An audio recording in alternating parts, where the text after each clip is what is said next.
Hey guys, what's up? I'm your host Darren, and welcome to the Touch MBA podcast.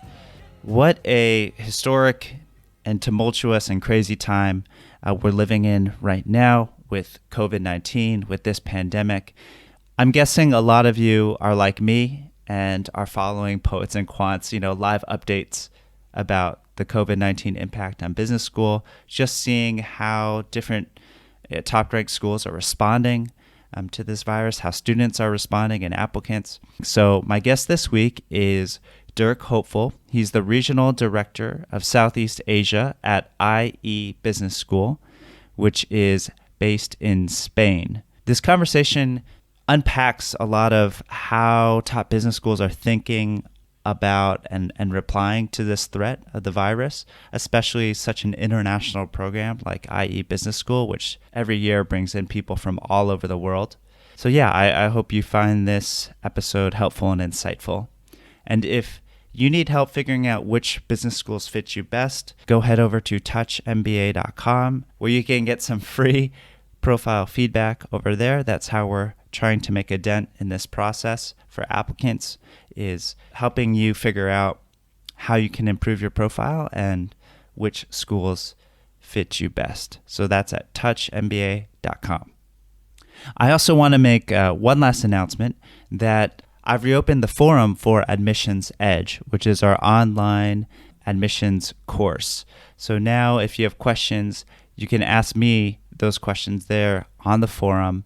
And it's just a way to provide, all the advice that you'd get from top admissions consultants at a fraction at the price. That's what my goal has been over there, but to still give you, all the information and tools you need to submit your strongest application.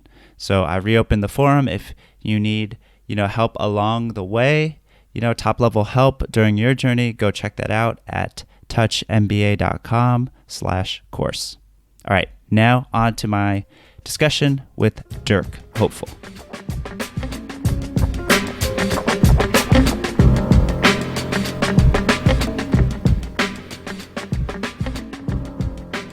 So it's my pleasure to welcome back an old guest of the show and friend, Dirk from IE Business School. Dirk, thank you so much for your time and coming back on the Touch MBA podcast. Always good to have you. Thank you very much, Darren, for having me. Yes. So Dirk, it's been a difficult and tumultuous time for many people, all over the world with COVID-19. And I wanted to talk to you about what's been going on with IE. How has the virus affected, IE this year, and what have you guys done? So first of all, IE has been quite rigorous in the actions they have been taking.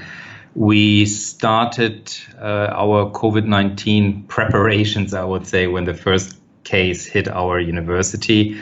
So where we start moving things online. IE has a long experience with online teaching for 20 years. So moving classes online hasn't been too much of a headache. It was basically just a scale, moving all master programs or all undergraduate programs online. But faculty has been using those platforms we are using, so it was not too much of a nightmare from our organizational point of view. Just scaling up, this was a challenge. The campus was officially closed by authorities at the beginning of March, so that all the classes have been moved online until very recently. I think campus was open officially last week, so that students start going back to campus. In the meanwhile, they have been following all classes online. We haven't suspended any classes. The campus now looks a little bit different. So we included in all classrooms additional webcams, additional screens for participants who might not be in the classroom at the time the classes are starting again for that particular master. So they can follow the classes online. And also the whole campus has been equipped with, under suggestions from the governments and guidelines from our medical team, with thermal cameras. Every student's got face masks. They are continuously disinfecting the campus. So a lot of initiatives has been there just to keep people safe on campus. So it hasn't affected the timeline of your terms at all, because I know IE is so unique in that you have 2 intakes, right, in January and September. And so the timelines for those programs hasn't changed at all? No, the January intake started perfectly without any headache yet at that moment. So after the first period, almost after the first period or before the first period, we had to move online. The new September intake, we decided to move it for 1 week, the opening week later. So it was supposed to start at the beginning of September. Now we moved it to kind of mid-September, simply because, or to allow people to arrive with less stress. But let's say we continue, even from the 1st of September, we continue with some activities online. So the official program start hasn't changed, just the opening itself, we moved it a little bit back. I mean, so you pretty much plan to move forward, right, with the same schedule, except now you're giving your students the opportunity to take the program online if they choose to. Is that correct? Do I understand you correctly? No, we give them the opportunity for the first couple of months. We expect every full-time students to come back to campus if they started already and they're finishing their programs. For students who are starting now in September, will be this very similar thing. So if they are not able to come within the first 2 months, they will need to defer the intake. Oh, wow. Okay. This is the big question, right? Is what if the situation gets worse with the virus? Would that affect how you guys structure the program in that sense as well, like requiring people to come on campus and so forth? I think looking forward, we will flexibilize curriculums in general in the institution. So we developed a concept called liquid learning, where we allow people to come to the campus and continue classes online as they see it fit. So that will be happening over the next couple of years, implementing that across all the different master programs at the university. So it's not particular to the MBA program. If there is a second wave and there are continuing to be lockdowns or other kind of precautions we have to take, need to be seen. For now, we have the ability to conduct classes online, hybrid, with people in the classroom, with the classmates following the classes online, but maintaining the same dynamic of class discussions, etc. It remains to be seen how projects might be working, right? Or internships or any types of corporate projects or corporate engagements. People have been very flexible in this period, and very innovative, very creative. So they moved a lot of things online. They continue interacting. Our student life hasn't been too much affected. A lot of campus groups and clubs, they just seamlessly moved online, continuing with their conferences, continuing with their roundtables with corporations, etc. So there has been a change, but not an impact, a negative impact in what can be done. And have you seen, increased number of people scheduled to start this fall who have deferred for a year as you give your accepted students that option? Some people, of course, are thinking about that. So I think it's an individual decision. So sometimes people might be pushed by the parents or might have an economic impact lived through that period, so that they have no choice to postpone. We have some other people who foresee that they might get laid off, or they might not progress professionally as they expected after this pandemic or the economic crisis which looms, so that they try to get as early into the program as possible. So it's kind of dual defect. Probably, I think there might be more people deferring or thinking about later intakes than actually moving faster and starting earlier as possible. But it's kind of a balance, more or less. Yeah. And I mean, you mentioned this briefly, but I want to talk about it a little more in terms of, if there have been any internship and hiring freezes that you've seen on the career side of the MBA program, right? I think it's still early to see how companies are reacting. They are all adjusting their plans of hiring. From what we have seen, and we had a virtual career fair, so we moved our annual career fair or biannual career fair online. It happened in June, and it was a quite big success. So we had much more companies coming onto the platform. More opportunities have been offered.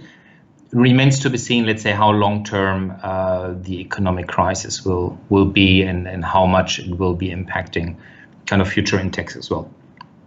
For internships, again, it depends a lot on government restrictions, on movements. Within Europe, I think it's fine. They just yesterday or 2 days ago, they officially opened borders again so that there's more movement happening without being quarantined. We need to see, let's say, how companies will be kind of reacting, right?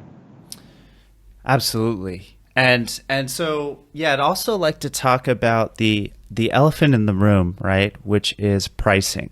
Because I know students at some universities have petitioned to, knock off part of their tuition because they've been forced to take Zoom classes for half the semester, for example.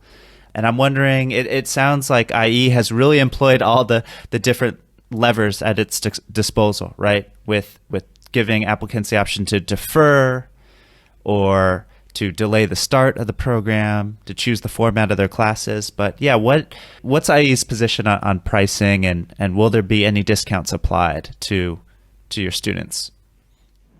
So we decided not to change anything in our tuition fee policy. So the tuition fees remains the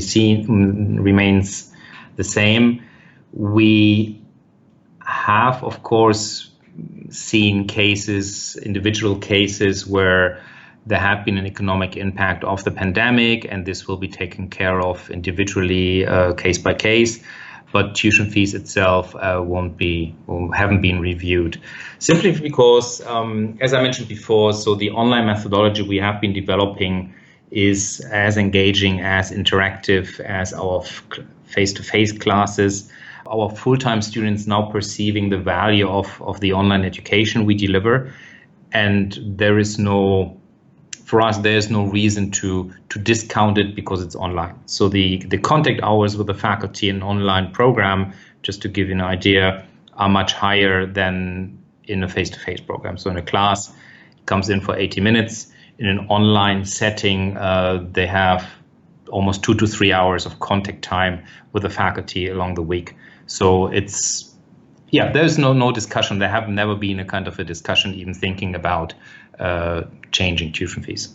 And the tuition fees are staying the same across the board, across IE's, big portfolio of master's programs. Yes, correct.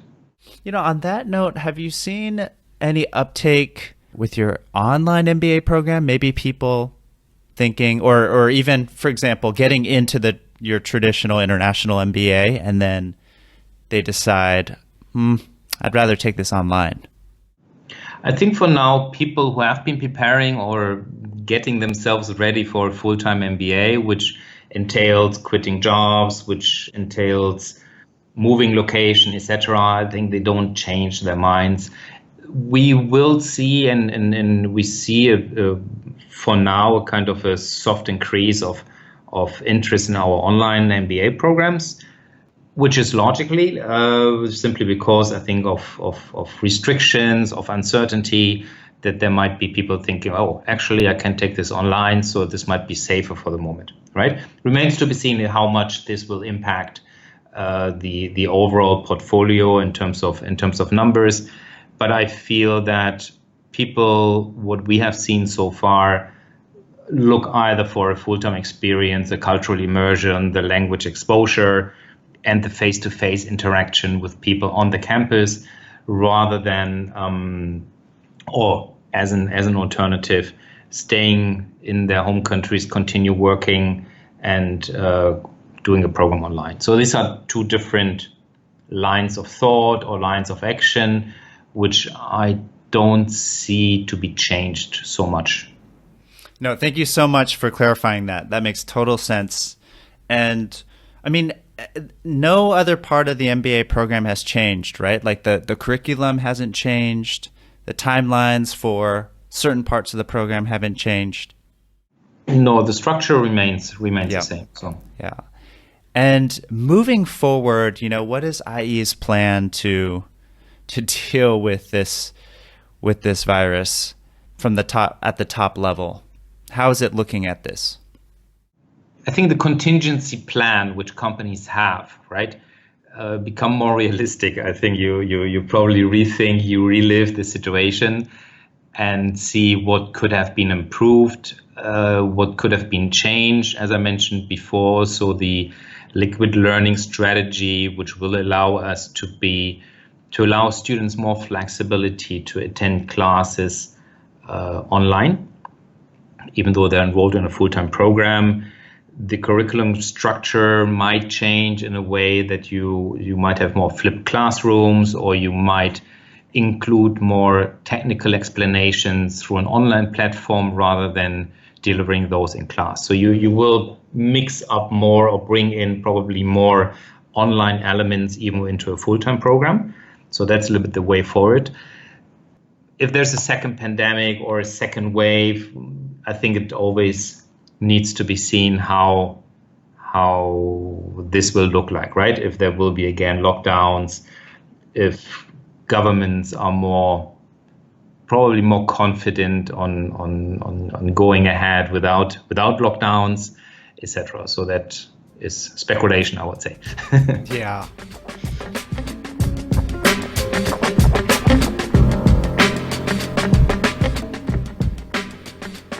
But Dirk, if we could switch gears and talk about this from the applicant perspective. I know each applicant has his or her own situation, but how would you advise applicants to think about whether to apply this fall or even attend school this fall? How would you advise them to think about this? Because I think there's still a lot of uncertainty for them. As you rightly mentioned, Darren, it's a personal decision, right? So we cannot take the decision for them. There is uncertainty, and with every uncertainty, there are people who are reacting in one or the other way. So for us, it has been, I think, from the very beginning, and you see kind of the slogans on our website, is don't put your education on hold. Thinking about education, about a master degree, about an MBA does not pop up in your mind the next day you're in the classroom, right? So it's a process which many times takes years to mature, and people plan ahead, right? So you say, okay, well, that's a life decision. I will work until this amount of years, then I do my MBA, then maybe I move a country or go back to the family business, so there are a lot of kind of decisions which are kind of more mid-long term. Changing your plans simply because of the virus, we feel it's not adequate, right? So people should continue as much as possible with their plans. I mentioned earlier there might be an economic impact which forces you to change your ideas or your plans. But initially, I think don't put your education on hold simply because it will delay your life, right? So yeah, I mean, Dirk, is there anything else that I missed? That you really wish more applicants knew or should know about IE's MBA program right now? I think for now, again, as we mentioned, let's say the topic being kind of COVID-19 situation in general, I think it's not just only about IE, but check with your university if you're applying, what are kind of the contingency plans, if there's a second wave, how it will look like. Of course, students who enrolled for a full-time program, our current students, of course, at the beginning, they had a lot of kind of restrictions, or they were kind of thinking, okay, what I'm doing here, why do I have to follow classes online? Of course, a sudden change in the structure of the program, a sudden change in the way you are studying. But we received a lot of feedback that people actually got amazed with the way learning happens online, and they embraced it and they managed it very well, and they actually loved the online addition kind of to the online program, right? To their full-time programs. So I feel, go ahead, check. I think the safety standards in the universities, how they are prepared for face-to-face learning, if this will be happening in the different campuses. And yeah, I think go ahead, don't waste a year to go back to study. Yeah. Actually, Dirk, your answer inspired one last question from me. What would happen, for example, if someone got sick in your Spain campus, right? Like, do you require students to get a certain health insurance? Yeah. So every student who comes to IE or comes to Spain in general, just as a visa requirement, they have to have a health insurance, right? So, and the health insurances in Spain, they will cover any COVID-19 eventuality. So if they have kind of the virus and they have to be hospitalized, those local insurances will cover it. So that's, I think, number one. Number two, all students who go onto campus, they have to go through a COVID-19 testing. They have to report every day their temperatures. They get checked every day. They have to report it in an online application, which we have developed. So there should not be that eventuality, kind of, right? If there would be, I think there are health protocols established to be executed. Got it. Oh, so they would have to declare that they're COVID-19 free before they come. Yeah, so everybody, when you have to go to the campus, so all faculty has been tested. All students who are coming on campus will have a couple of days before a COVID-19 test. Got it. Okay, that's crystal clear. Yeah, I mean, it really helps just to hear, that on the ground actions, what you guys are doing. So, Dirk, thank you so much for your time. You surely answered a lot of my questions about what IE is doing and what they plan to do, and I'm sure this will help a lot of listeners.